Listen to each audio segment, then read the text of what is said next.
Chee to go on with the questions and answer.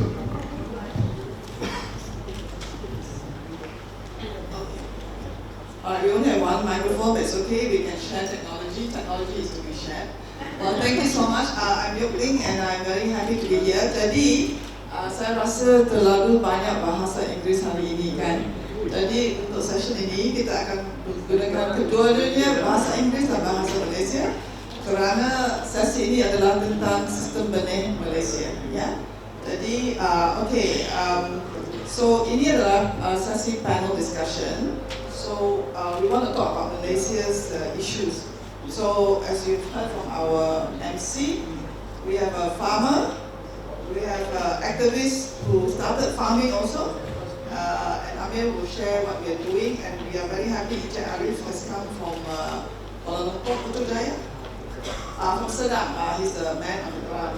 And Encik Arif is from MARDI. For our friends from outside Malaysia, MARDI is a Malaysian Agricultural Research Institute. It's part of our Malaysian Ministry of Agriculture, and MARDI has been set up many years ago as part of the public system for public research. Ya. Dan satu itu matlamat yang sangat penting dari MARDI adalah membantu bekerja dengan petani dan sebagainya supaya kita ada benih. Dan benih itu merupakan sesuatu yang menjadi kepunyaan, kepemilikan semua orang, semua petani dalam negara, bukan sesuatu yang dimiliki oleh syarikat. Ya. Jadi untuk panelis yang pertama, saya nak jemput Encik Amir supaya berikan cerita tentang pengalaman mengapa, bagaimana dia sampai ke tahap sekarang sebagai koordinator untuk menjadi koordinator untuk forum kedaulatan makanan dan keselamatan makanan di Malaysia. Encik Amir. Terima kasih Yoli, thank you. So the question is about me, not about the pharmacy system. Okay, I will relate to the pharmacy system. First of all, we need to understand that since there are three types of system in Malaysia, ada tiga sistem ni di Malaysia. As been said by our panelists. The first one is formal one, yang rasmi, sistem benih yang rasmi. The second one is the informal.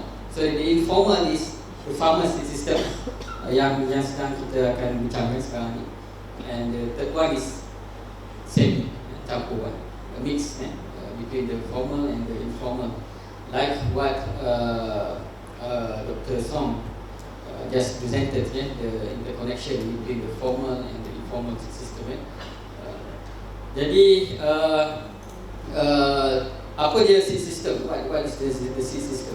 Seed system ni adalah semua activity, every activities involves in producing, in maintaining the varieties, in increase the varieties of the plants, and also how farmers they access the seed access to farmers. So this is what called seed system.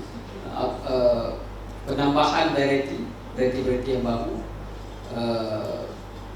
akses, bagaimana petani-petani boleh mendapat benih-benih tersebut, dan juga bagaimana cara untuk produce.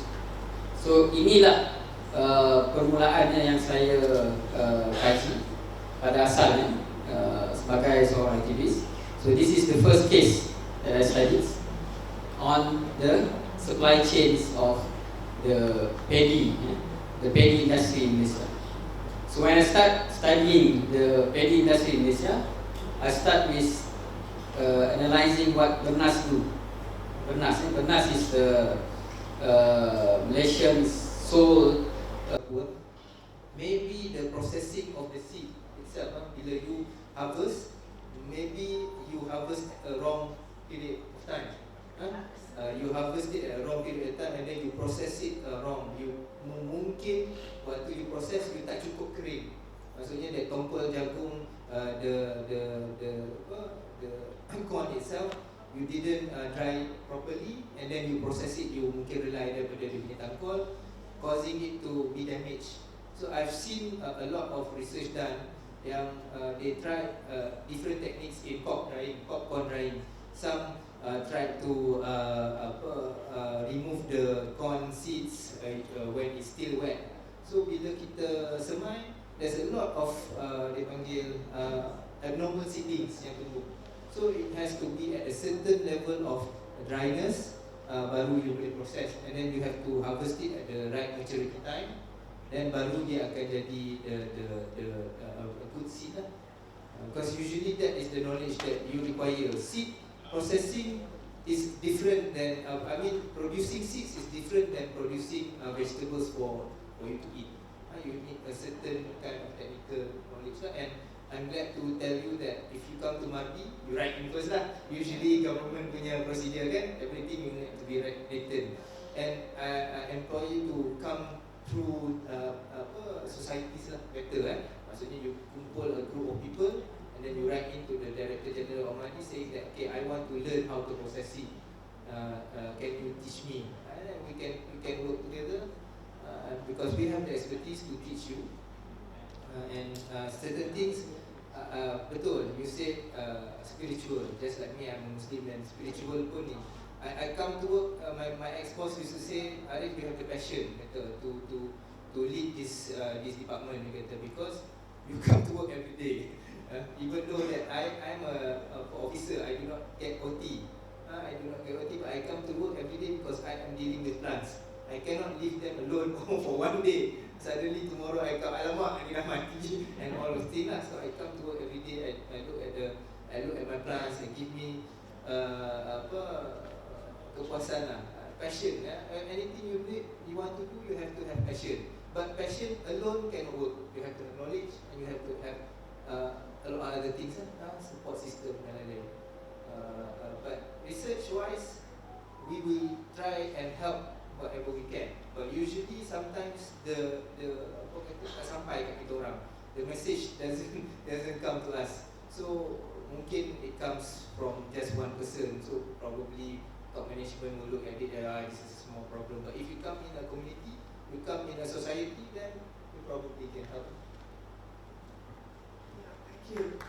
I think one of the things that I think Dr. Som was sharing it also, the participatory plant research, that's the formal name for it. But really it's about how we can work together, sharing our knowledge. You think, I think, like when you work with plant breeding in a formal system, where do the seeds originally come from? They come from the fields of our farmers. Without the farmers' seeds, there is no research, And if we think that we can just keep everything in a seed gene bank, cannot, because you take it out of the soil, and this is where, when we talk about spiritual, it really is about the energy, whatever you want to call it, biodynamics, spiritual relationship, it is that relationship. I think farming is probably, it's not like building a building, building a building, you do it wrong also will be wrong. I think we all know farming is so complicated, complex, sophisticated, knowledge intensive. And never look down on farmers, and also to forget, the seed and the soil. One of the things that I remember Mr. Idris, who founder of CAP, he always remind us about microbes and soil. So when we don't have microbes, we won't have soil. And he says CAP must. He told me he gave me assignment to do a paper on microorganisms. I never did it, and every time he saw me 40 years later, he said, "You still owe me that paper on microbes and soil." And I still haven't done it. So now we have so many people working in it. I hope you will write a paper on microbes. But this is very important. Okay, anybody else would like to share? Can you share about the initiative? Which one? You share, okay. You share. Okay, so just for good news, because there are lots of problems, but we all don't sit and wait. As Sakita says, we all have to start doing things ourselves. We don't wait, right? Okay, then you share. I think one of the initiatives that a number of us working together in Food Sovereignty Forum, we just so Amir, can you share that, please? Saya nak mengambil kesempatan ni lah untuk memperkenalkan satu inisiatif yang kita lancarkan pada tahun 2021 actually, tapi dia perkembangan perlahan lah. Iaitu adalah Community Seed Reserve Initiative kita namakan dia sebagai seed reserve kan? Bukan seed bank. It is a seed reserve, not seed bank, because they are different. Kan dia berbeza kerana kita tidak menyediakan bank benih, kita tidak kumpulkan bank benih.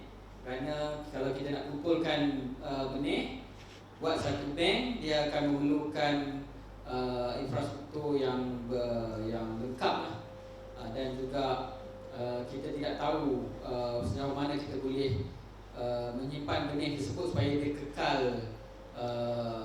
percambahan dia, germination rate itu tinggi. Jadi apa yang kita buat adalah kita sekarang ni sedang mencari, we are searching for seed guardian. Macam ni wira benih, kita nak cari wira benih. Dan sesiapa yang sekarang ni sedang menyimpan benih, ada proses benih, any one of you that now currently is processing seeds, saving seed, sharing seed, please come and register with this initiative, so that anyone else that search for certain type of seeds, they can search and they can see Mr. Yahqappu, what are you planting? Bendy. So when this is Bendy, send his name to appear. So anyone can call him in Malaysia. Siapa-siapa boleh telefon, kita boleh connect. Jadi macam Mr. Chiam tanam pokok balak kan? Dia tanam pokok balak. Ini very unique. So nanti kalau orang nak belajar pasal pokok balak, dia akan search Merapu ke Jati ke, dia akan keluar nama dan kita boleh networking. Jadi kawan saya dekat sana, Izedi, bilang kat sikit kan, Izedi. So Izedi dia akan pergi melawat, dia akan visiting, dia akan melawat kebun yang kita ada. Kebun kecil pun tak apa, even though it's balcony pun boleh. Ini Eddie jadi boleh tulis nama, bagi dekat Eddie nombor telefon, nanti Eddie akan telefon dan akan pergi buat lawatan, dan nanti akan masuk dalam register nama, dan kita akan bagi numbers lah sebagai wira benih. Dan saya sekarang ni nak bagi sikit, saya bagi plan advertising. So dekat sini yang dah bersama dengan kita ni ada 3 orang dalam ni. Saya nak jemput yang pertama siapa? Seed Guardian. Cat Guardian, Mr. Suwang. Okay.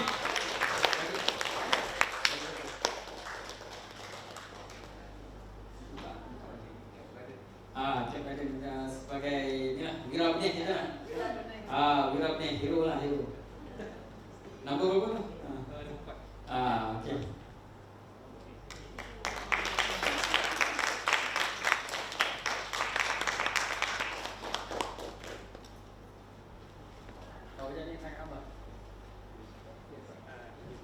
Jadi boleh gantung dekat garden, dekat kebun.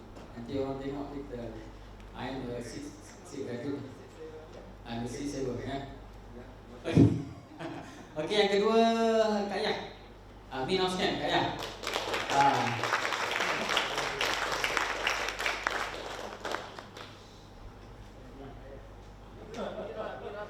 Wira benih ni, wirawati.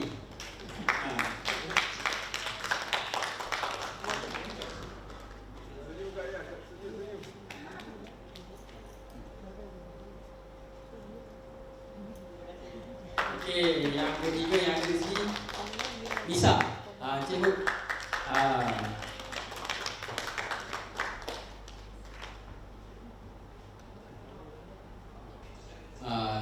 Cikgu tanam dia bila anak ni. Dia hidup ni. Okey.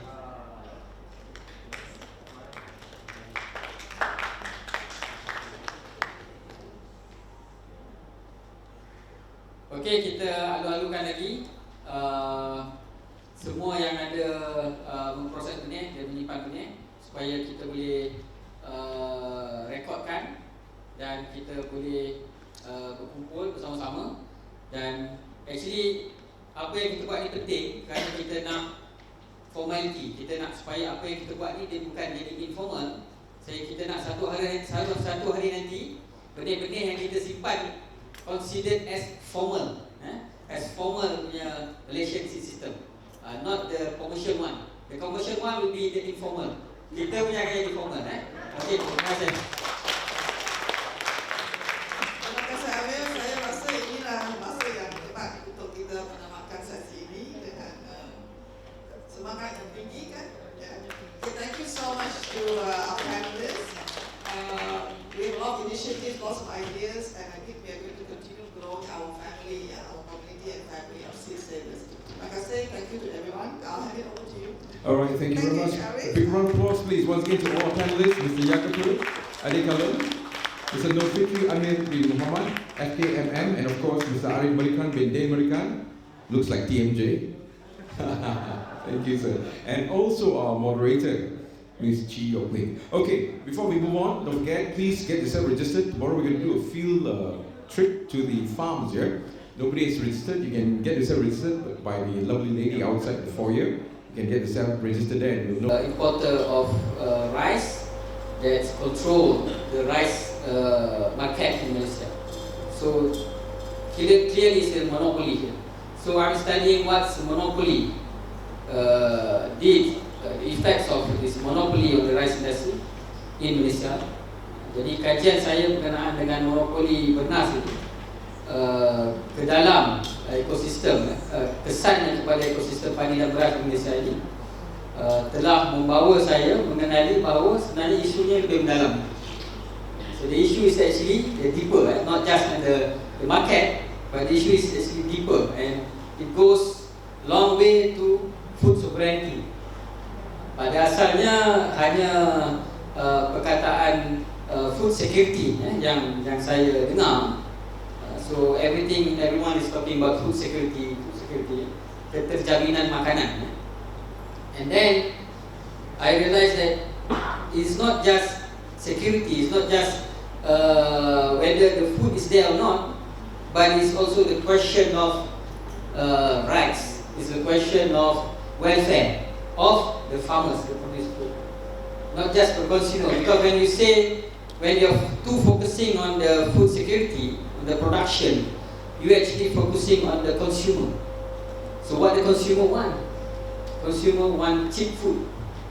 Consumer want cheap products, and cheap product can be, you can get cheap products from all means, cheap labor, and then cheap price for the farmers in the market, in the ladang, in the farm, and also import. So if you just discussing on food security, it will not solve the problem of poverty. It will not solve the problem of oppressions in the communities. So you need to go deeper into the question of sovereignty, kedaulatan.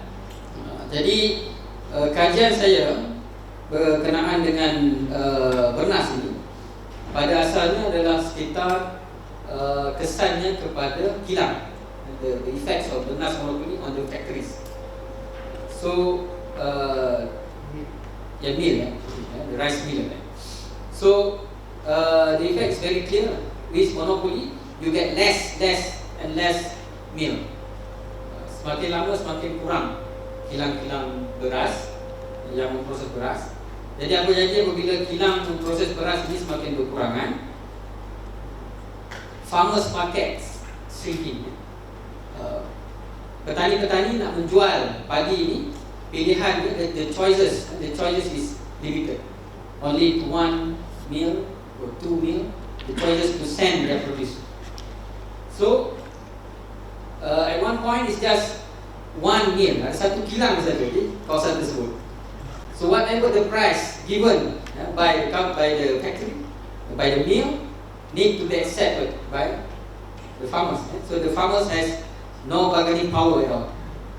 So that's where it started. So with less bargaining power, you just follow whatever it is.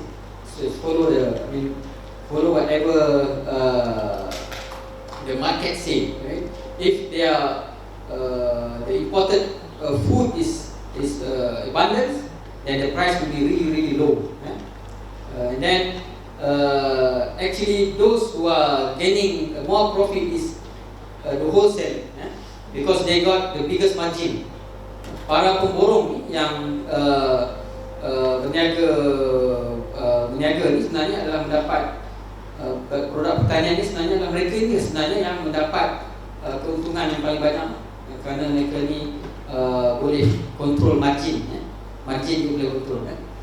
And then I realized that my research into this should not stop at the mill. So I meet farmers, saya jumpa petani-petani, and most of my respondents and most of my engagement is with the conventional farmers, the conventional paddy farmers. So conventional paddy farmers, they doesn't know about all this organics or agroecology. They're just producing rice using whatever the system taught to them by those who sell the seed. Like now they are at that time there are new seed system called clear field system. Cik Arif tahu kan? Clear field system. So clear field system adalah satu cara baru. It's a new way to plant rice to mitigate the problem of weedy rice, untuk menyelesaikan masalah padi angin. Padi angin is you got the rice, you got the biji padi itu tapi kosong, it's empty. So that's why they call it weedy rice. Dia kosong, dia bukan padi beras yang padi yang diisi. Jadi untuk menyelesaikan masalah ini, satu sistem baru diperkenalkan, dan sistem itu memperkenalkan satu racun imidazolinon, where this type of chemical imidazolinon will kill everything else, not just the weedy rice, everything else, the rumput, sambal, and everything else, serangga, except for this type of rice that has been induced to withstand this chemical imidazolinon. Ini kalau orang kampung panggil padi kebal, maksudnya kerana dia kebal terhadap racun ni, jadi orang kampung panggil nama padi kebal. It's not GMO, it's not GMO yet, but it's going to GMO. It's induced by radiation. So then I realized actually this new system is actually making farmers poorer.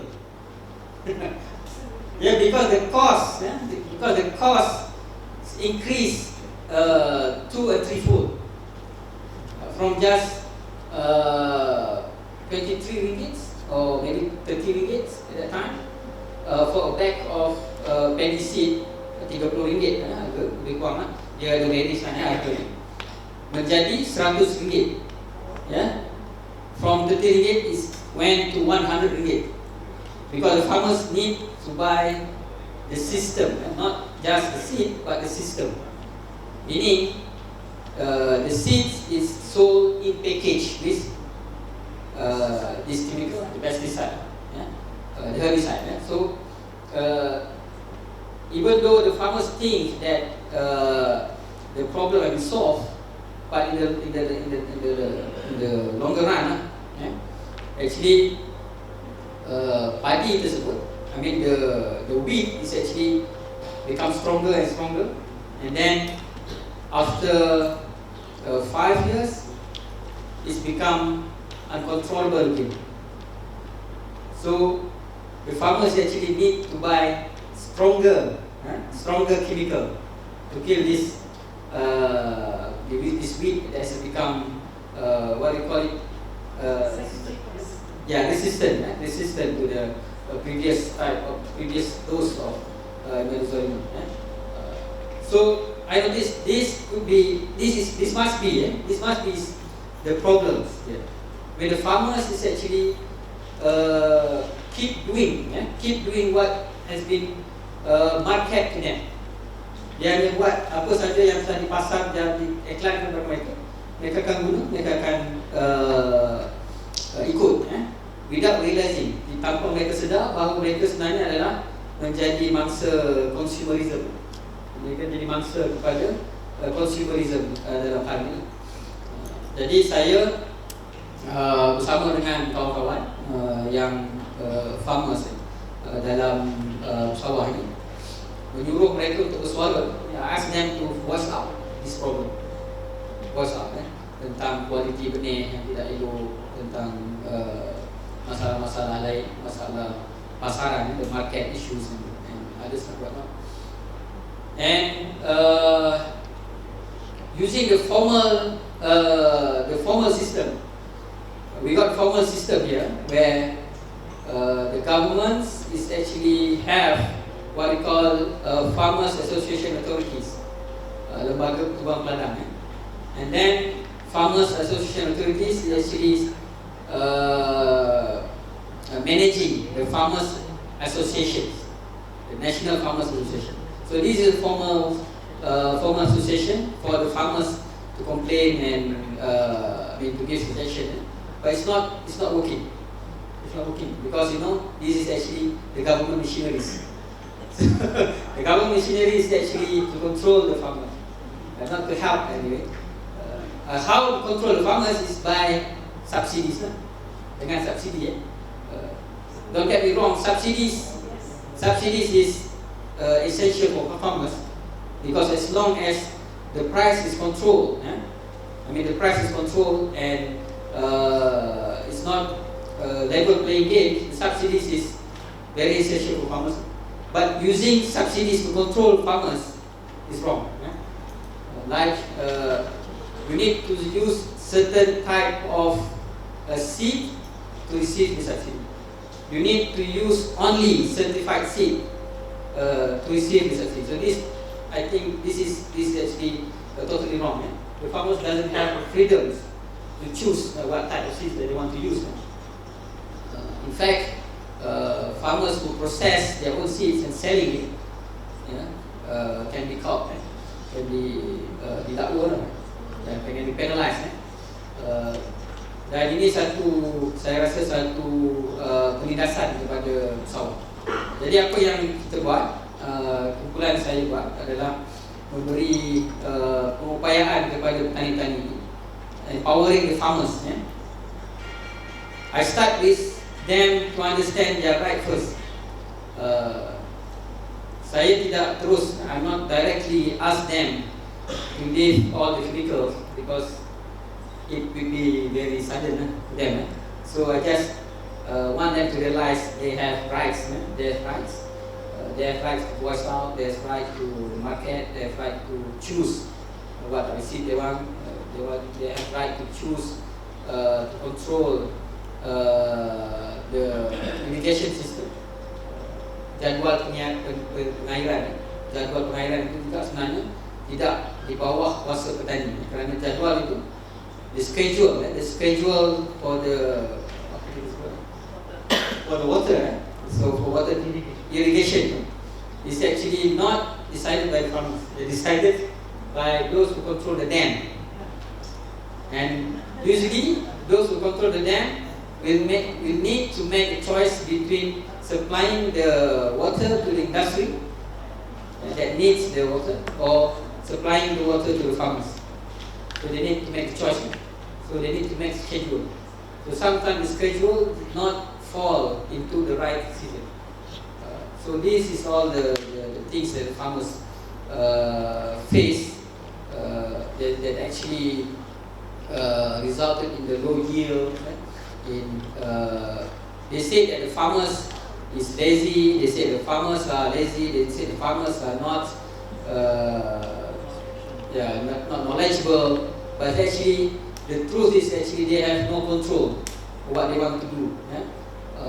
Even though they have knowledge, they doesn't have the control to do what they should do. So yang tu saya rasa adalah masalah dia. And back to the seed, 5 years, back to the seeds. One of the problem we're facing here is the control of the seeds by formal ecosystem. I mean, how they control the seed is by licensing. Licensing who should produce the seeds, by subsidizing. They control how to the mechanism of the subsidies. That's how they control, and also the control of the market, of the seeds. So even though MARDI have, I think the MARDI have around 51, 53, it is a modern seed variety, not the land races. The modern one has 53, but actually in the market every season the farmers has only 2 or 3 choices. They can choose, they can choose. Ada 3 saja, ataupun kadang-kadang tu ada 1 saja yang dijual. And guess what? What type of seed that they sell? Yeah, the seeds that they need to buy in package with the herbicide. That's one is actually abundant. Yang lain-lain, benih-benih yang lain ini jarang-jarang dapat ditemui di pasaran. Jadi sebab itulah kami sebenarnya mempromosikan, we are promoting farmers to keep and process their own seeds. Even though I know it's against the law, because the seeds will be considered not registered. Benih tersebut akan dikatakan sebagai tidak berdaftar. So the reason that the government, the reason that the authority say why you need to register the seeds. First one, they say the farmers doesn't know how to properly process the seed.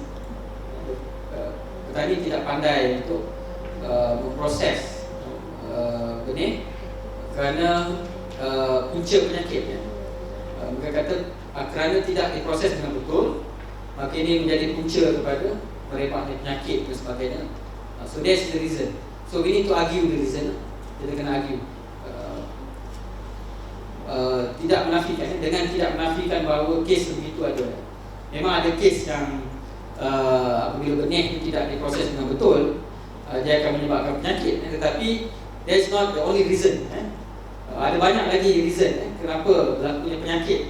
One of it is monoculture, kerana satu jenis saja variety dalam negara. So mungkin itu saja daripada saya untuk pengenalan. Terima kasih.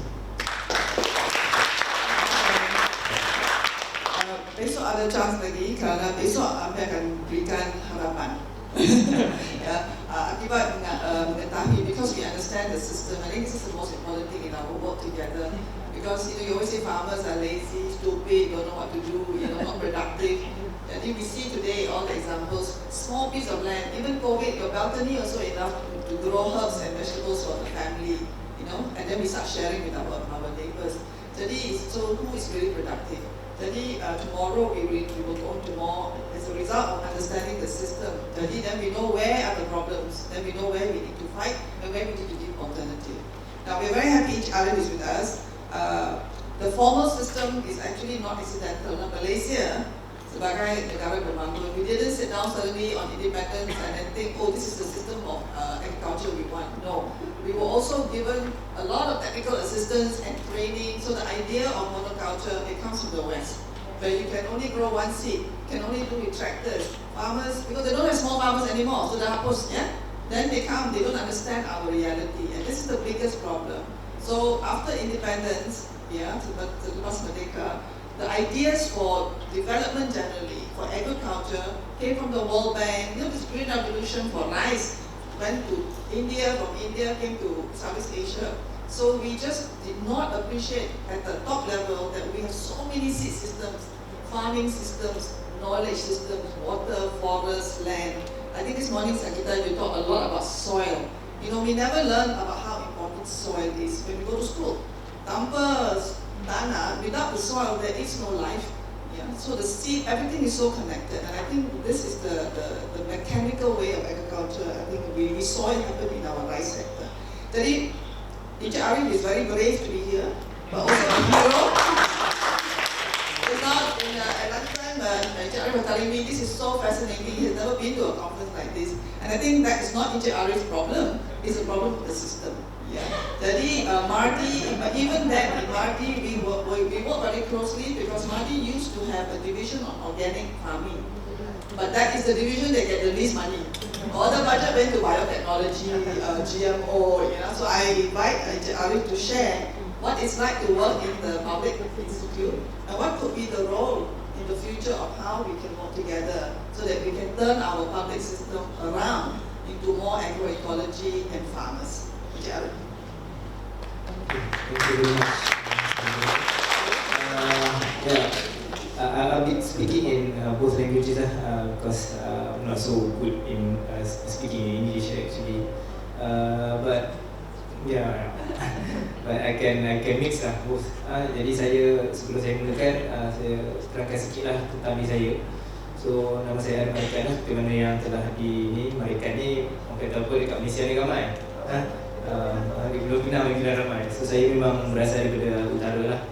Dan saya punya tanggungjawab dekat MARDI adalah walaupun MARDI sebenarnya utamanya adalah untuk research dan development untuk pertanian, tapi kita ada juga wing di mana kita terbahagi pada dua wing utama lah, satu untuk research dan satu lagi adalah untuk services. Dan services ni adalah saya punya wing lah, di mana saya akan kita ada public goods yang akan diajar kepada petani dan lain-lain lah. Dan saya punya tanggungjawab adalah untuk melaksanakan production. Yang first kali adalah untuk mana sistem lah, yang mana dicakap dalam forum ni adalah sistem. Saya terlibat secara langsung lah untuk melaksanakan salah satu sistem yang ada dekat Malaysia ni. Yang paling utama adalah sistem padi, di mana saya bertanggungjawab untuk mengeluarkan benih asas padi. Sebab dalam Malaysia ni seperti mana orang kata kawalan lah, sebenarnya orang kata daripada segi pihak mungkin kerajaan waktu tu dia beranggapan untuk kebaikan semua. Sebab whatever dalam dunia kita ni perlu ada kawalan. Sebab kalau tak ada kawalan, everyone free for all, saat lagi dan kawan ni buat macam ni, kawan ni buat macam ni, dan dia akan jadi macam-macam isu lah. Tetapi in another way, tanpa kawalan tu sebenarnya comes with ideas. People will come with a lot of other ideas. But with kawalan, the restriction, you restrict people to use only a few varieties dan lain-lain lah. Untuk seed system padi ni, dia bermula dengan nukleus lah, benih nukleus, di mana researchers akan bukan benih nukleus, maksudnya dia akan start dengan pembiakmakaan, breeding. Researchers akan breed for varieties yang mungkin pada waktu tu, mungkin awal dulu kita ada 219 popular, dan sekarang ni dah gerak pada 297 dan lain-lain lah. Mula dengan mungkin pada waktu tu padi kita diserang variety tradisional, mungkin diserang oleh penyakit karah, bom blast dan macam-macam. Jadi researchers gunakan apa yang ada. Sebenarnya kalau daripada variety-variety yang baru ni pun sebenarnya asalnya daripada variety-variety yang tradisional. You breed kacuk daripada variety tradisional, apa yang kita ada dalam germplasm, untuk dapatkan variety yang baru. Dan kalau kita tak ada, kita cuba dapatkan daripada luar negara lah. Kebanyakannya kalau padi kat Malaysia ni akan ambil daripada Filipina. Kita punya germplasm kita akan ambil dari Filipina dan juga diri lah. Kebanyakannya daripada diri. And then bila dah buat kajian, dapat variety, kita akan hasilkan benih nukleus. Nukleus tu kita tanam satu line aja. Maksudnya daripada satu pokok tu dapat beberapa biji, kita akan tanam beberapa line. Daripada setiap line tu, kalau ada je benih yang pokok yang tak sambung macam itu, akan dibuang. Akan dibuang, bukan dibuang pokok tu saja, the whole line will be thrown away. So kita akan pilih yang mana tu tak saja, dan then diberikan digandakan menjadi breeder seed, iaitu benih baka. Dan kemudian benih baka akan dibagi kepada kami untuk hasilkan benih asas. Jadi MARDI punya role adalah sampai benih asas tu saja. After benih asas tu, kita akan jual kepada syarikat untuk menghasilkan benih daftar, dan syarikat tersebut juga akan menghasilkan benih sah yang akan dibeli oleh petani. Jadi yang sesiapa sahaja yang menggunakan sistem tersebut atau petani yang beli daripada PPK dan lain-lain itu akan mendapat subsidi dari segi harga benih lah yang bersubsidi. Sebenarnya dekat Malaysia ni tak ada lagi undang-undang yang menghalang daripada penggunaan benih selain daripada benih subsidi. Lepas tu dia orang ada buat akan table lagi akan dibincangkan parlimen, tapi memang tak ada rang undang-undang untuk benih kualiti lah. Itu sebenarnya pada asalnya macam saya cakap lah, sebab saya daripada government kan, jadi saya akan beritahu tujuan hasrat kerajaan buatkan undang-undang tersebut adalah untuk mengelakkan daripada pengguna tertipu sebenarnya. Sebabnya banyak sangat kes di mana terutamanya macam musaki kan, tanam musaki 5 tahun kemudian tak jadi musaki. Jadi itulah sebenarnya tujuan undang-undang tu dilaksanakan. Tetapi biasalah bila ada undang-undang, dia punya syarat tu akan jadi ketat. Jadi all the players yang lain ni akan terkesan lah. Kadang-kadang tu bukan niat pun untuk menipu. Kadang-kadang tu dia mungkin dia tak ada technical knowledge. So sebenarnya tanggungjawab kerajaan jugalah untuk memastikan pengeluar-pengeluar ni buat yang betul lah. Jadi saya nampak macam DOA pun dah ada skim pengesahan tanaman voluntary yang boleh diikuti lah, yang dia akan datang semak dan lain-lain. Cumanya untuk research saya tak pasti, sebab saya dengar kalau daripada from Dr. Song tadi, Dr. Song pun she told us that even in China the government punya research have been given less money every year. Jadi when the governments reduce our fundings, then it's very difficult for us to survive. So what they want us to do is to work together with conglomerates, with companies to produce research. And as you know, what happens when you work with companies, dia nak apa yang dia nak untuk dia memaksa you untuk menggunakan benda-benda tu. Jadi sebabnya saya berada di peringkat yang direct lah dengan consumer, di mana saya menjual juga benih dan bahan tanaman direct kepada pengguna. Jadi kita faham sebenarnya apa yang pengguna nak. Tetapi bila kita tengok balik dekat Malaysia ni ataupun mana-mana negara pun, there are invisible hands which controls the market. We used to sell bendi, punya bendi. But suddenly our bendi tak laku. Sebab apa? Sebab orang cakap, kami dah tanam MARDI punya bendi, tapi market nak yang 7 segi, market nak yang hijau gelap. Saya tanam dah sekali tak laku, nak jual kat mana pun tak ada siapa terima. So actually when you go to pasar tani, the ones that direct from farmers, tak ada isu pun. Jenis berapa segi pun orang akan beli je, sebab consumer dia akan beli apa yang available dekat dia. Tak ada pun sebenarnya permintaan ke apa ke, nak jenis macam mana ke apa. Usually is cili you have to be pedas, sayur kalau bendi rasa macam bendi lah kan. Itu je sebenarnya the preference. It's not about shape, colour and anything else. It's about the healthiness of the food. Maksudnya dia boleh ni dan lain-lain. Tapi ada tangan-tangan invisible lah yang kita tak boleh nak ni. So MARDI pun bila dah orang kata apa, macam-macam isu dari segi funding dan lain-lain, kita pun slow down kita punya research dari segi ini, dan kita fokuskan kepada yang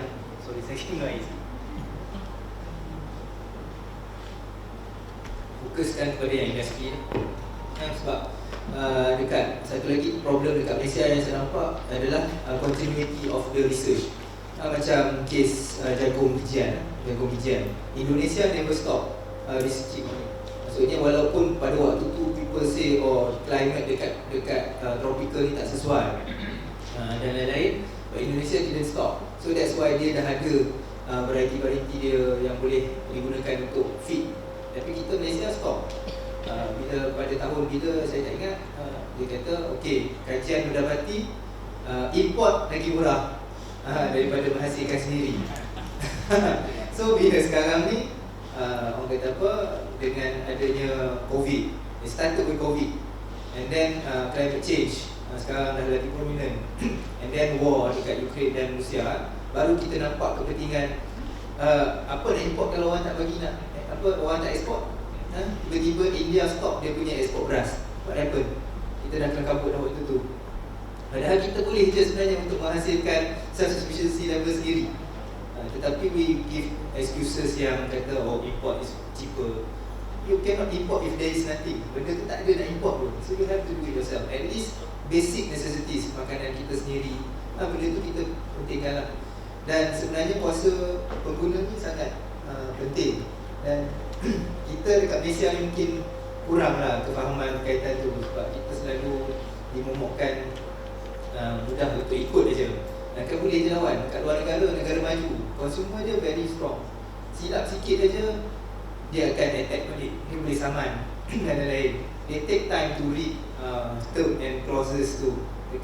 Kalau dekat mall dia orang ada tempat duduk banyak. Sebab apa? Bila dia beli satu peralatan, kata alat telefon ke apa, dia baca dulu.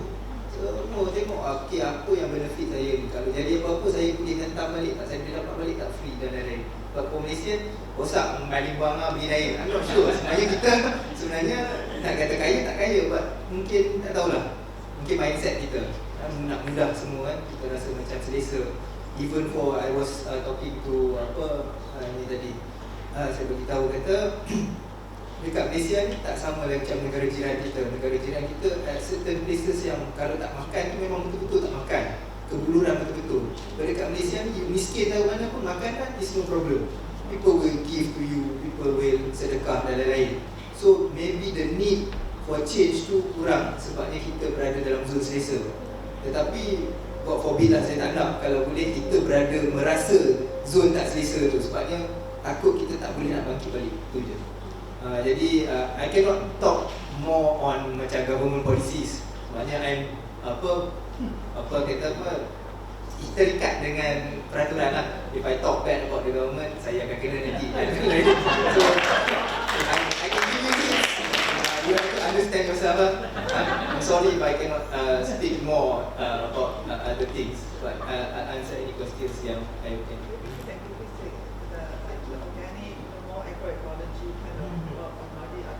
Okay, buat masa ni masih ada.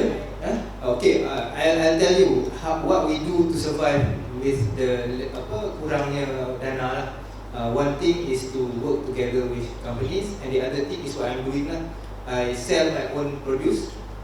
When you say you are farmers, I'm also quite like a farmer myself, but in a government kind of way. I can cantum pokok sendiri. Saya buat production sendiri. I can teach you how to kacuk pokok lah. Dari segi how to make musaki. Saya boleh tolong tunjuk lah macam mana. If you come to and then we can. I'm glad that if you guys want to come to MARDI to the HQ, that I can teach you and then I can learn also from you. Saya ada technical knowledge lah untuk pencantuman and also production of ni lah. And speaking about production, about organic, we are actually going more on organic. Baru-baru ni pun kita ada banyak launch produk-produk organik. Salah satu kejayaan MARDI yang saya nampak, saya sendiri pun guna sebagai pengeluar anak pokok, is biorica. Dia menggunakan bahan buangan pertanian, terutamanya padi lah, maksudnya padi ni hampas tu. So kita buat jadi baja, very good. And then yang paling baru ni adalah induced systemic resistance punya produk lah. Dan nama saintifik canggih, ISR, induced systemic resistance, but actually it's basically microbes, beneficial microbes. Macam tadi saya ada dengar one of the farmers bagi tahu pasal blood disease dalam pisang. MARDI dah jumpa penyelesaian dia lah. And one of the how to manage this is to strengthen the plant. And to strengthen the plant, you don't need all these chemicals. You actually need microbes. Cara yang dia buat ialah daripada banyak pokok pisang, dia tengok pokok pisang mana yang tahan kepada blood disease ni. Tempat ni hotspot, katakan semua kena, but there are a few plants yang tak kena. Jadi bila dekat situ, you check the soil. You check the soil, kat dalam tu ada beneficial microbes yang dekat pokok yang lain tak ada. So dia akan ambil beneficial microbe tu, dia akan culture balik, and then dia akan induce kepada tanaman lah. Dekat situ ada. Jadi kalau boleh nanti saya akan share satu nombor telefon researcher yang berkaitan dengan blood disease tu lah. Kalau ni sebabnya ada study case yang dia buat dekat Sabah, Sarawak sana, yang memang ladang dia dah kena blood disease teruk, dia pergi bantu menggunakan microbes ni dan alhamdulillah dia okey balik. So So boleh nanti saya boleh share nombor telefon dia. Dia mungkin boleh bantu dan dia pun bagi tahu dekat saya yang dia tengah mencari farmers untuk isi dia punya produk. Jadi saya boleh bantu macam tu lah. Jadi organic is the way forward actually. Dengan all this yang menyedarkan kita tu adalah perang Rusia di mana baja semua jadi mahal. Nak import dah tak boleh, tak ada. Dan baru kita, that's why I said that kita ni selalu bereaksi bila berlakunya sesuatu yang dah orang kata dah parah. Bila dah tak ada baja, tak ada ni, barulah you nak go back to nature. Actually that was you yang just like the first speaker cakap tadi, you challenge nature, and when nature fight, you don't gelabah. So now we are going back to nature lah. Although we do need support from rakyat lah, maksudnya to tell the government that this is what we want. We want more from Research Institute of Government to help farmers directly instead of helping the conglomerates lah, and help directly the farmers. Master in charge. So we are having action. Maybe you stay one more day. Action, not election. Wow, very excited. Election. No government. Thank you very much. I think you talk about how we in the end must go back to nature. So I think it's a very good time to ask Mr. Yahqappu, who is going to tell us that he works with nature works with him, and you share experience of good news. Good news. First, I'll start off with bad news. I have a confession to make. I'm a big failure in seed preservation. I failed a lot of times. I'm still learning. It's a very, very intelligent work, I would say. Skilled and yeah, it's a very important work. As he was sharing and all that, how farmers are looked down upon and intimidated because everybody thinks that he's not intelligent. But one thing I'll tell you, seeds is actually nature's intelligence encapsulated, in small form. Its ages, its history and ages, and its environment, and its cosmic forces, everything is in it. And it did not leap from nature to the farm just like that, one time, just like what science is trying to do. Science and technology is what they're trying to do is they think they can manipulate the whole process of what nature is doing. But somewhere in history, because when you see nature in the jungle, we were like some hunter-gatherers. We are still gathering things. We eat ulam, we eat the pipit, the sundaka and everything. We say, in Tamil we say mana veli. That means the things that grow naturally by itself. That one you don't need to farm. The ulam you don't need to farm. It will grow naturally. Because there is a human presence there. Anywhere there's a human presence, nature will give you something to eat. This happens in where there's a human presence in the jungle. A farming ethos, a farming environment is a totally different thing. To farm, you need a seed that will relate to you and you alone, not to other things. That means like rice is a human food.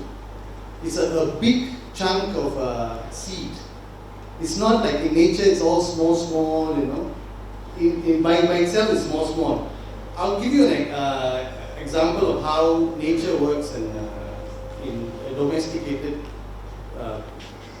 environment works. Just like a cow, you have a domestic cow and you have a jungle cow as well. You have cows in the forest which will not listen to you, or you cannot tame them. But there are cows that have been tamed by in history somebody has done it. And that people was very highly intelligent, spiritually sensitive people, no? They did some kind of work that made them to come to the civilization that humans have formed. It's a civilization. And it was some kind of spirituality as well. As I'm moving into that more now. Because as a farmer, I've been doing farming in donkey years already. From young, I started farming because I was a very stubborn character, very rebellious, and talking about kedaulatan and all that. I'm very, very arrogant in a way. You know, like I need to be self-sufficient and I don't want to rely on anybody, depend on anybody. And here I am, seeds I don't have. You know, it's the very essence of things I don't have. And I have to rely on the multinationals and everything. Yeah, so I'm thinking, what am I going to do for the seeds? I've tried to get it from India. When I travel to India, Tamil Nadu, usually I'll source out all the grandmother and grandfathers there who will have some kind of seeds. I'll bring it, I'll plant it. I'll plant first time, sometimes it's okay, can. Second time, cannot. Third time, fully out. You know, so it's like corn. I got the maize, the variety, the red color variety, which I really like to eat because in Tamil Nadu they have in the bus stations they sell. You know? It's not like a sweet corn. It's a real corn where your stomach is filled with it. No? It's not like a sweet corn we just eat for the taste of it, for your taste buds. And this corn I came and planted, okay, very successful the first time. Second time, I don't know what happened. It became a bit disfigured. Some had it, some didn't have it. And the third time, it's all gone. Not hybrid, it's trying to acclimatize to our place here. And it couldn't do it. In the process of it didn't happen properly. And because we have high humidity here, and we need seeds that can understand, because it's intelligence by itself. It can relate and it can correspond to the outer world, and then that's how biodiversity was formed. Because each time they react to it and they form a new thing, you know? And it's always positive. It's going forward. But now we have seeds that's regressing. Seeds that's been going down the hill and does not have the innate intelligence in it. So how can we have the innate intelligence? It's the human spirit. At the end of the day, it's a human. So a farmer, when you have a farm where you, like a lot of, like Rudolf Steiner and Fukuoka, I follow a lot of big figures on organic farming. All of them will tell you, they tell you the footsteps of the farmer is the best fertilizer for the farm. Meaning, when the farmer, the spirit of the farmer, when he moves around the farm, the farm knows you. Just like the animal in the house or whatever, they will know you. The farm knows you. The microbes in the ground knows you. They will produce things that are different from the jungle, the forest. Forests, they are different. They work on a different principle altogether. The farm works revolving around the farmer. So the farmer's presence, his intelligence, his spirituality is very, very important. Not like, he's not a laborer. He's not a slave to the other companies and all these fellows who just producing things, you know. Materially, he's producing. Spiritually, he is also gaining. Subjectively and objectively, he is a whole person. A farmer is a whole person. That's what I'm trying to tell to my friends who want to go into farming. I said here, you must first understand that you must yourself be a whole person. You cannot be just taking it as a job or think it's a work to do to earn money. That's not the purpose of farming. Farming and a farmer is to be a self-actualized person, or self-realized or self-made person, subjectively and objectively. So where does the seed come in here? Is when we work with the plant. I believe I want to do this in my future. This is my research right now. I want to work with the plant, and then I want to bring about a positive vibration that can tell the plant to give me the seed that I need for human consumption, for better human consumption. Let's say that, because we can always forage, and we can always gather things from the jungle. But here we want to farm. So farming seeds are different. We know that. Farming seeds must come about by the human interaction, not with too much hate knowledge like science. Science is just manipulating things. Although we need, I call spirituality science as well, a spiritual science, but here is a material science, which it can help, but it's not enough. That's why we always fail. You see, and it's going to fail in the future. It will just fail. Because we don't have the spiritual part that's working along with it. And here is where the farmer comes in as a very, very important person for the human evolution, actually. The human evolution. So we can work on it on the other side of the spectrum. The other side of the spectrum. It's not always the science. We have to rely on science to help us. We're also going to go back to the ancient knowledge, the wisdom that the ancient people had, which was always spirituality. Then what did they have? So we have to go and search for it. Search, how did they do this? How did the cow from the jungle become the cow that they have in the house? How did the dog come from there to the dog you have here? There was something, there must have something happening that made them to be like that. That means they relate to human, and there was some kind of relationship that was happening somewhere in history. And what is that relationship? That's what we need to understand. We have to progress with that. Without that, I think we are doomed.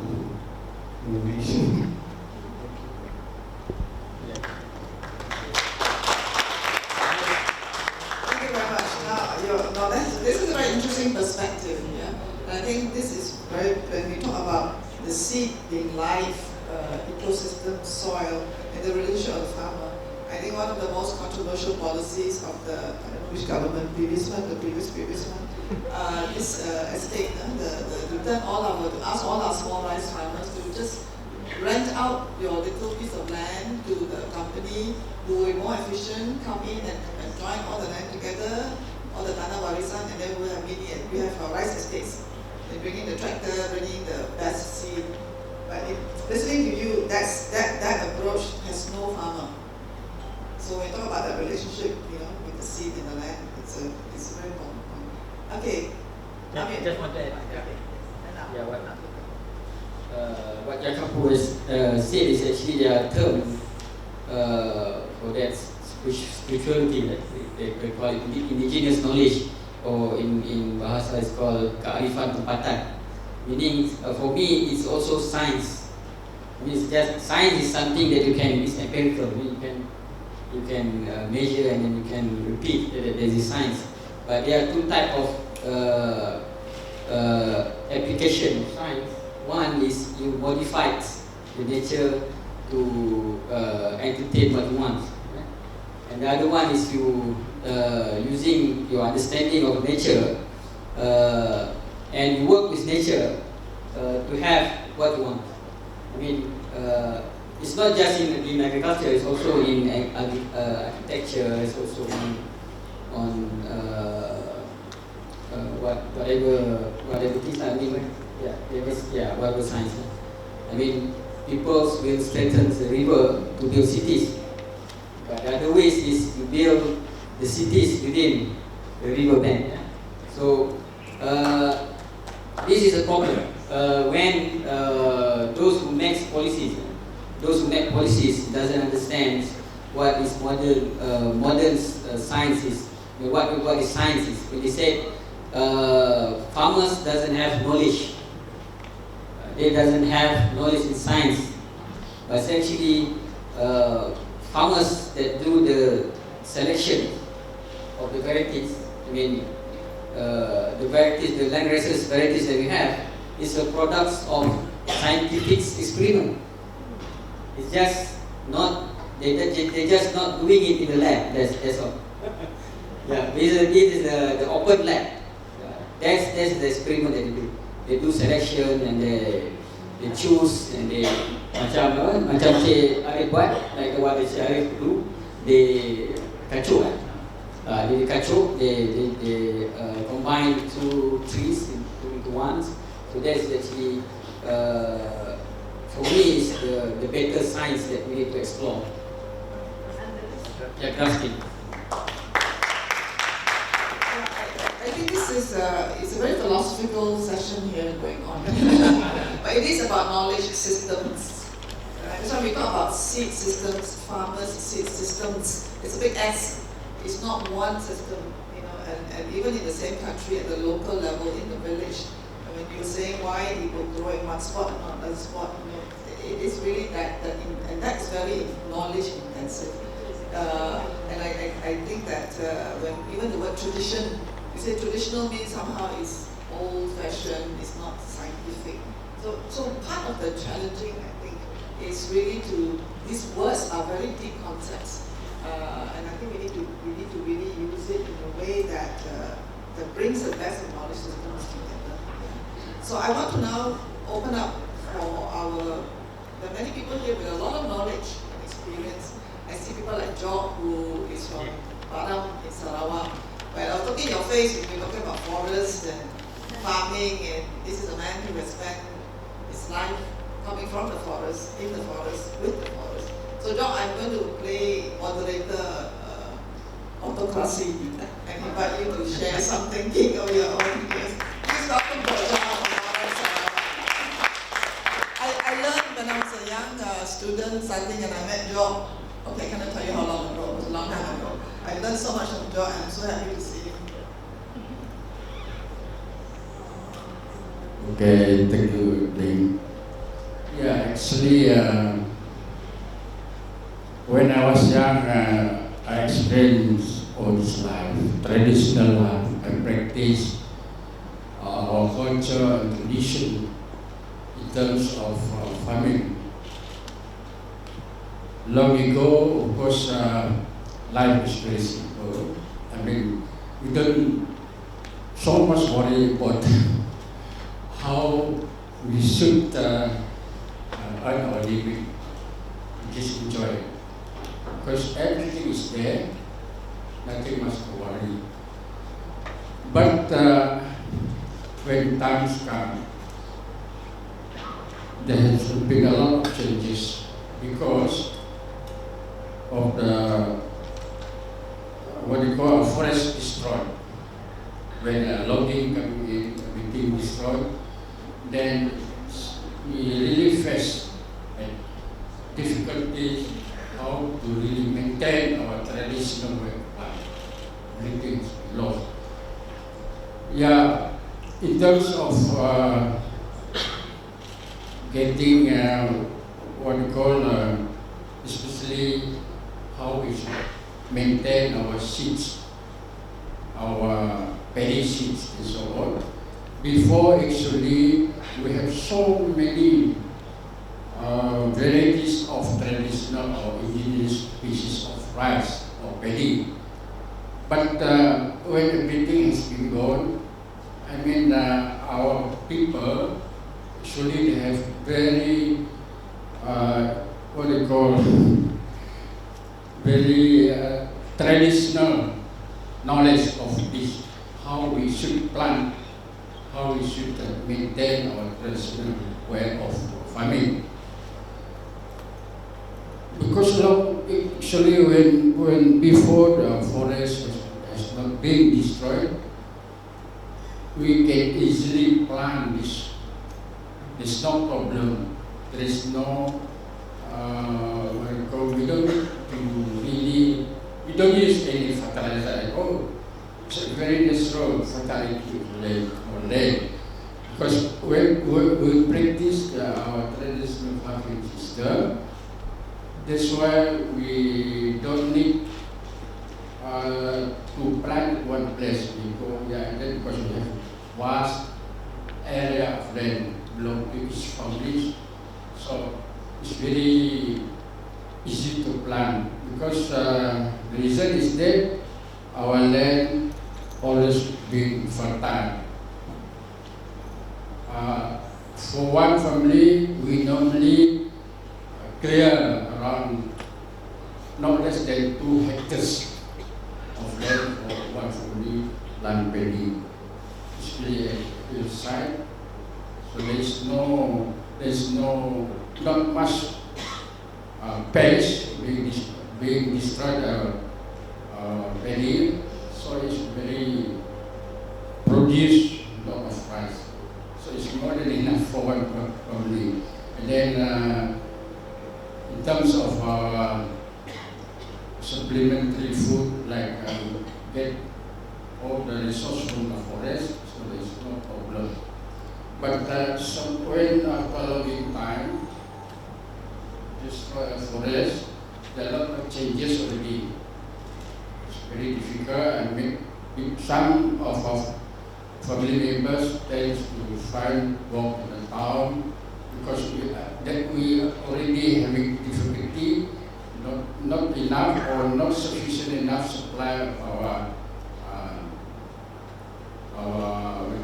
paddy and also the surrounding resources. So this one, when there is the time after logging, it is done that something has been destroyed, and then we face the difficulty in terms of our traditional living condition. And those are the things that now, people like us now, when it comes to sometime in the year 1980s and 90s, more problem arisen. And that's why in the era of 2000, less people want to plant rice because it's rather very difficult to obtain rice sufficiently for the survival of the families. Because of that, when I started to work with Sahabat Dalam Malaysia, I really learned a lot from our forefathers, and we explained that. And then in the later stage, when I worked with Sahabat Malaysia, I realized that something happened. I mean, in terms of our sources of livelihood, more and more people move from the longhouse to work somewhere. And I myself also, now I'm trying my best. Although in the previous years, around 10 to 10 years ago, we have been fighting against logging, against deforestation. I mean, destroyed, when our forests have been destroyed, we campaign about this logging industries. There's within our area. We fought the consent of the community, and everything has been controlled by the state government. So it's very, very difficult. And now we started to, although we don't really can't afford to really control our forests or our territories, and then the more we challenge, the more challenges that we face. So it's very difficult life. I think most of the rural communities now, we really lost our livelihood. I mean, source of our livelihood. And that's why when sometime in 2010, 2011, we started to learn about this agroecology and forestry, because you would like to retain or restore back our resource. That's why in our community we also started to plant trees also. Time in 92, we planted around more than 10,000 local species of trees. We try to restore back all the resource, the natural resources that we use, that we really need for our communities survival. And 2011 we started to introduce this agroecology. Get more people to learn, especially in the rural areas. Sekarang Malaysia, we get our fellows from expert, already successful farmers who have done this agroecology in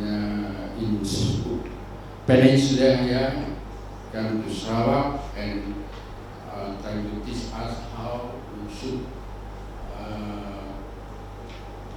produce our own fertilizer, so that we don't need to buy modern fertilizer from the town.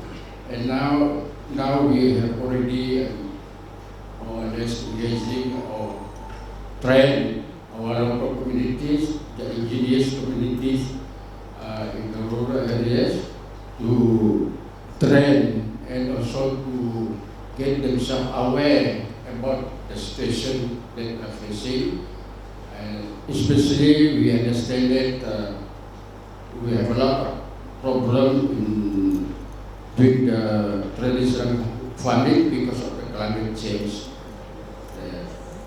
We realize that we understand, and also we also explain that there's no way for us to change, because we cannot use the old style traditional farming already, because we cannot focus the weather condition. Before, at least we can focus what certain time that we should plant our rice or paddy and even other crops.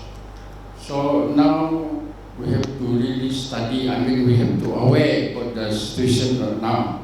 And then we already engaged around 20 villages or around within our region, in the city, in our district, nearby MARDI. They have already started this agroecology project. Some of them are quite successful now, because they find it very difficult to practice their traditional way of farming. We need to really enforce or get additional knowledge. So now at least we have more people. We are aware about the situation, aware about the problem due to climate change. So I think our fellow like Subha from Penang used to come back to Sarawak and train our people. So I think I'm so happy right now that we always collaborate among ourselves, and whenever we need our fellows from Penang or even our friend from Johor Bahru, when he happened, he used to come and teach us. We went to the village and talked about this problem, get the people aware about the situation, climate change, and so on. Okay, thank you. Thank you so much for this kind of networking that we are doing, and also in Sabah, you've got Bakos, you can see all the work they do with their communities. Yes. Assalamualaikum warahmatullahi wabarakatuh. Selamat datang. Terima kasih. Saya nak soalankan kepada Cik Arif. Adakah pihak saya akan boleh kasih Tubuhan menangani kerja sosial Malaysia sama dengan Cik Amir sekali lah. Soalan saya ialah, adakah pihak MARDI telah membuat penyelidikan berkaitan dengan baja kompos ini ataupun kata baja untuk organik? Sebab ini saya nak sharing sikit. Saya ni trainer untuk tanaman-tanaman organik. Saya juga mengajar 8 session untuk organik. Saya nak share sikit, dan sahabat saya juga Cik Ahmad Kamal, Cik ada Haji Pun, nanti kami punya tim lah. Dia begini, saya nak fokus pada EM, Effective Microorganism. Saya cuba ajar peserta yang ikuti kursus. Kalau ditanya boleh kita makan dan boleh minum tak? Saya tak boleh. Ini saya belajar di camp tentera Thailand. Saya mau mengajar mereka. Ini projek Maharaja daripada Thailand ni, projek Maharaja.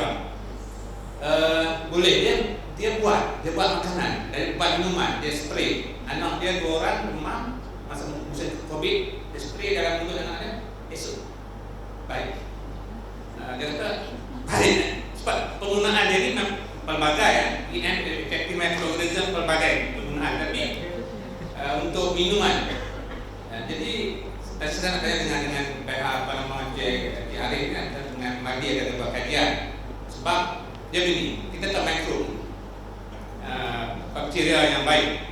Bila kita minum, dia akan masuk dalam badan kita, dia akan makan bakteria-bakteria yang jahat, dan dia juga mengelak daripada lakunya sembelit teh keras, sembelit, dan juga anak-anak dia pun buang najis mudah, dan saya pun minum buang najis mudah. Sebab teknologi ini kenapa kita tidak perluaskan penggunaannya?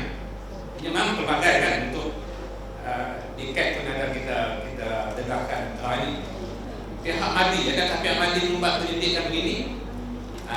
Itu soalannya. Terima kasih. Ini masalah kalau seorang saja pegawai dari kerajaan sendiri. Terima kasih atas soalan tersebut. Kalau boleh saya cakaplah dari segi kajian berkaitan dengan makanan, kita memang ada wing yang buat research berkaitan makanan, dan for effective microorganism ni, yes, you have to understand. Kalau kita tengok kat buku-buku sana tu pun dia ada beritahu pasal gut punya health kan. So gut punya health ni dia memang our stomach has a lot of microbes actually, and same as the land. We've been giving them fertilizer and everything and destroy all the microbes. It's same with our stomach. We eat McDonald's, we eat all this processed food, and it's destroying our gut microbiome also. So if you put in new ones, maksudnya you minum, dia kata minum EM jadi lebih sihat, then it means that you are adding more beneficial microbe inside you lah, yang dah deplete sebab atas of what we have been eating for so long. I cannot say to other people, I myself I eat a lot of processed food also, tapi kita kena tambah baiklah EM ni, dan dia tak panggil EM per se lah dari segi for human consumption. Selalunya effective microorganism ni is used for agriculture, tapi we use macam kalau minuman macam misal kita beritahu tadi, dia kata apa tu, kombucha. All those things have beneficial microbes inside. So if you drink things like that, benda yang kita ferment, all those things have beneficial microbes yang when you drink, you get better lah dalam perut, dan lactobacillus and all those other things lah. So MARDI ada sebenarnya research tu, and macam maybe the processing of the seed itself, bila you harvest, maybe you harvest a wrong period of time. You harvest it at a wrong period of time, and then you process it wrong. You mungkin waktu you process, you tak cukup kering. Maksudnya that tongkol jagung, the corn itself, you didn't dry properly, and then you process it, you mungkin rely daripada dia punya tangkol, causing it to be damaged. So I've seen a lot of research done yang they try different techniques in popcorn drying. Some try to remove the corn seeds when it's still wet. So bila kita semai, there's a lot of dia panggil abnormal seedlings yang tumbuh. So it has to be at a certain level of dryness, baru you boleh process, and then you have to harvest it at the right maturity time, then baru dia akan jadi a good seed lah. Because usually that is the knowledge that you require. Seed processing is different than producing seeds is different than producing vegetables for you to eat. You need a certain kind of technical knowledge, and I'm glad to tell you that if you come to MARDI, you write in first lah. Usually government punya procedure kan, everything you need to be written. And I employ you to come through societies lah, better . Maksudnya you kumpul a group of people and then you write into the Director General of MARDI saying that okay, I want to learn how to process it. Can you teach me? And we can work together because we have the expertise to teach you. And certain things, betul, you said spiritual, just like me, I'm a Muslim and spiritual pun ni. I come to work, my ex-boss used to say, Arif, you have the passion to lead this department, because you come to work every day. Even though that I'm a officer, I do not get OT. I do not get OT, but I come to work every day because I am dealing with plants. I cannot leave them alone for one day. Suddenly tomorrow I come, alamak, dia dah mati and all those things lah. So I come to work every day. I look at my plants and give me kepuasan lah, passion. Anything you want to do, you have to have passion. But passion alone cannot work. You have to have knowledge and you have to have a lot of other things, support system and lain-lain. But research-wise, we will try and help whatever we can. But usually sometimes the apa kata tak sampai kat kita orang. The message doesn't come to us. So mungkin it comes from just one person. So probably top management will look at it, this is a small problem. But if you come in a community, you come in a society, then you probably can help. Yeah, thank you. I think one of the things that I think Dr. Som was sharing it also, the participatory plant research, that's the formal name for it. But really it's about how we can work together, sharing our knowledge. Using, I think, when you work with plant breeding in a formal system, where do the seeds originally come from? They come from the fields of our farmers.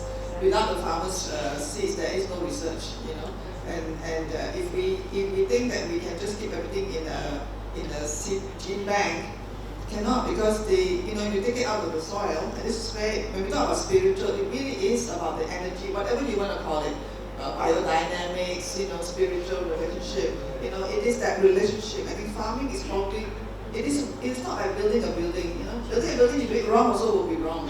I think we all know farming is so complicated, complex, sophisticated, knowledge intensive.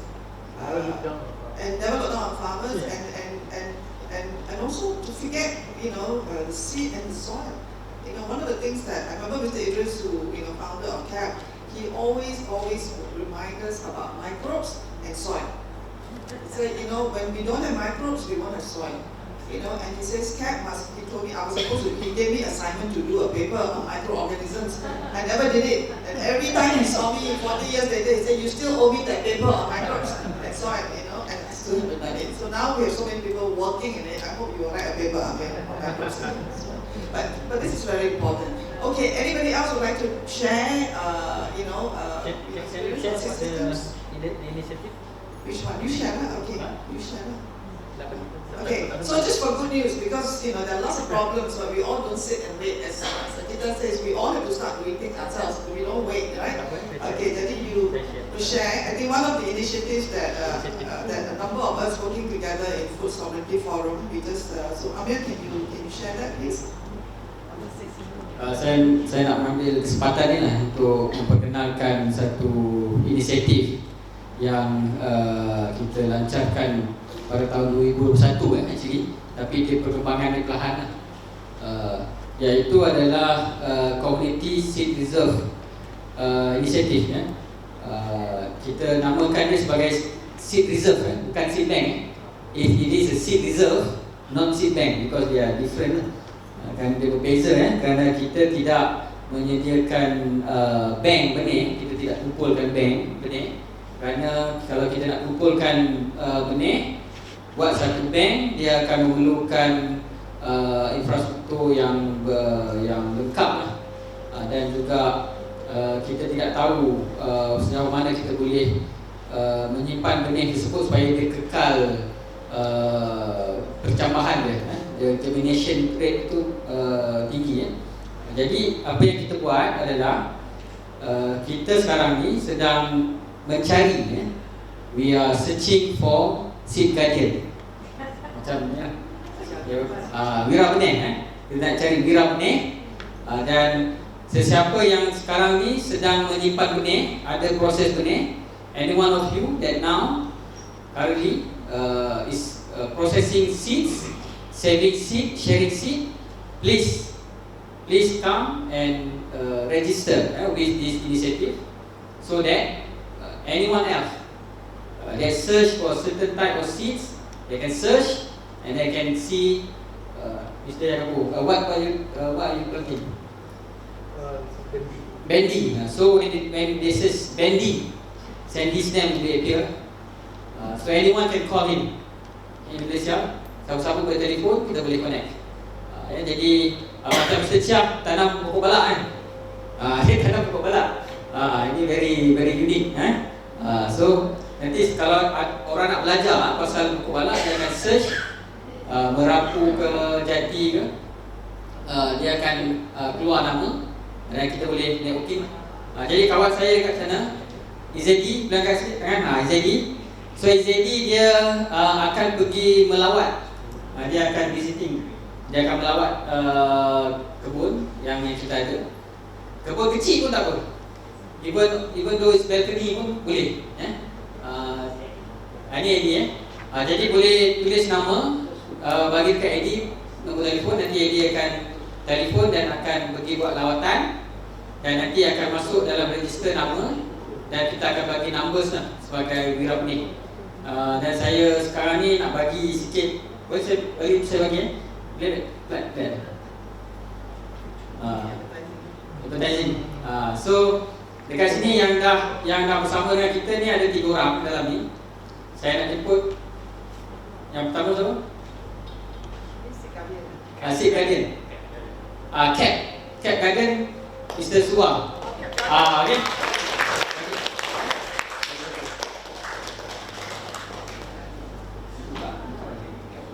Cat Guardian sebagai ni lah, wira benih kita lah. Wira benih, hero lah, hero. Nombor berapa tu? Okay.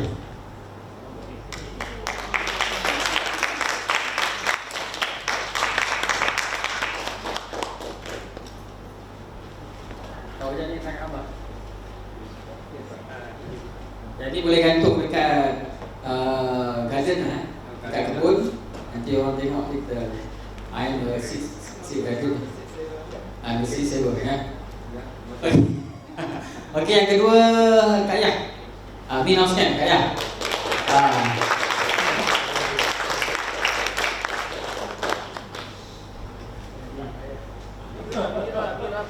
Wira benih ni. Wirawati.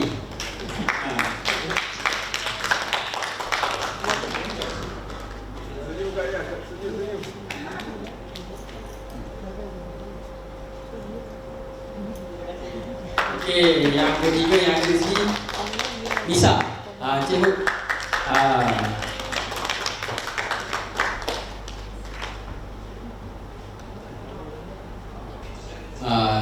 Chee Yoke tanam dia bela anak ni.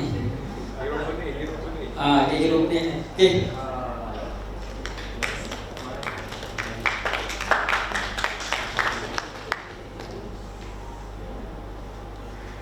Okey, kita alu-alukan lagi semua yang ada memproses benih dan menyimpan benih supaya kita boleh rekodkan dan kita boleh berkumpul bersama-sama.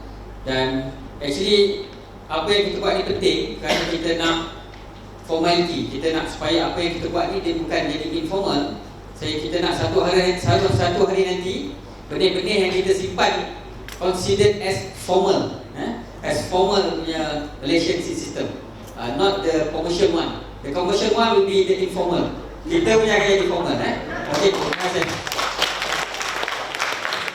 Terima kasih Amir. Saya rasa inilah masa yang tepat untuk kita menamatkan sesi ini dengan semangat yang tinggi kan. Okay, thank you so much to our panelists. We have a lot of initiatives, lots of ideas, and I think we are going to continue growing our family, our community and family of seed savers. Like I say, thank you to everyone. I'll hand it over to you. All right, thank you very much. A big round of applause, please, once again to all panelists, Mr. Yahqappu Adaikalam, Mr. Nurfitri Amir bin Muhammad, FKMM, and